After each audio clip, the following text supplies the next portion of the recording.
With restrictions in Australia starting to relax, whether rightly or wrongly, I'm not rushing out to hang out on a crowded beach. I mean, never really did that before, and honestly, the idea of a real life Where's Wally sounds absolutely terrifying.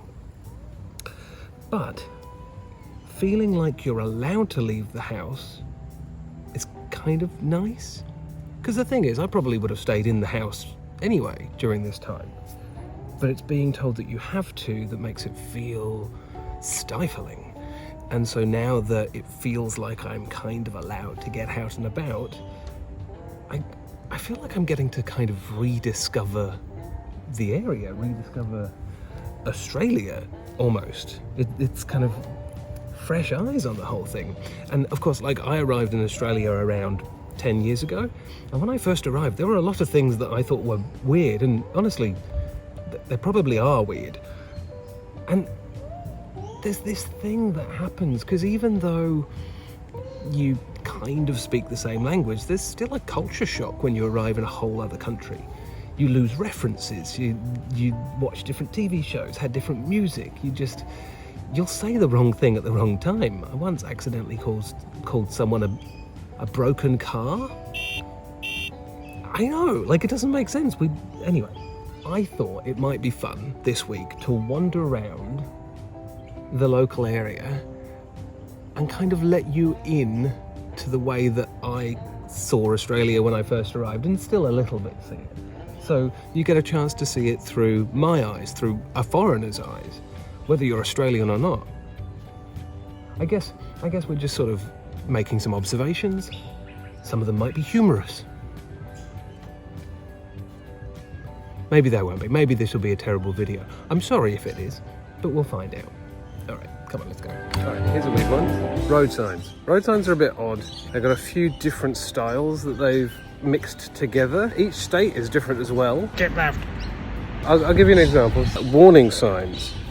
In the UK, warning sign, triangle. Nice and easy. Warning, triangle, triangle, warning. Here we have two warning signs. One that says, beware, T-junction ahead. It's a diamond. Okay, I get that. Diamonds mean warning. So, why is the giveaway sign the triangle? So I know these guys look like silhouettes of swans. They're actually black swans. I know. All right, now behind me, you see that green twirly whirly thing? And we're in a recreational park. We're in a little play area. It's tubular. You go from up high to down low. I want you to think about what you'd call that.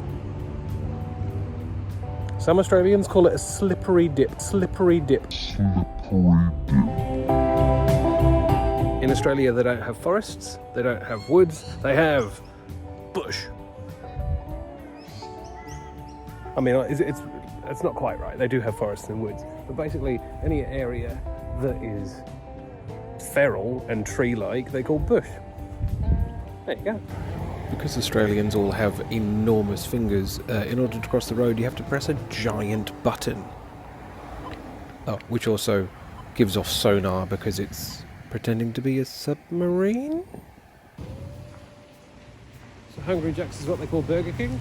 They call it that because everyone's so friendly here that you only call each other by your first names. It's also why McDonald's is called Sheila's Chip Shack. But there should be some kookaburras living in here. I've seen kookaburras in here before, and you 100% have heard a kookaburra if you've watched any movie where there is jungle. They will add the sound of a kookaburra to make it sound exotic, even if that is not a movie that's based in Australia.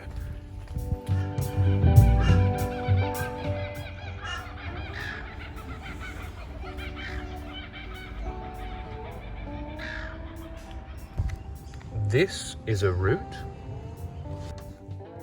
This is a route. This is a route. This is a route. But this is a router. I don't know why. Australians call these lollies, and some of them have flavours that you wouldn't expect. to be in a gelatin lolly. Maybe I'll do a whole video on that. So this guy's a magpie, nothing like a European magpie. I believe not even related to a European magpie. This guy's a frickin' dinosaur. You see that beak? You see that beak? And also, he doesn't sound anything like a magpie. He doesn't steal things, he just attacks you. They just attack you if they think you're after their nest, which this one probably thinks, so I'm gonna go. So each state has a different idea about how large their alcohol portion should be.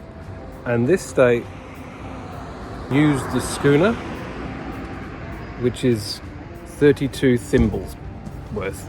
I don't know, it's like bigger than a half a pint, smaller than a pint. And these guys use the metric system, honestly. Instead of zebra crossings, these are called koala road bridges. Actually, that might not be true. Okay, that's it. See you next week.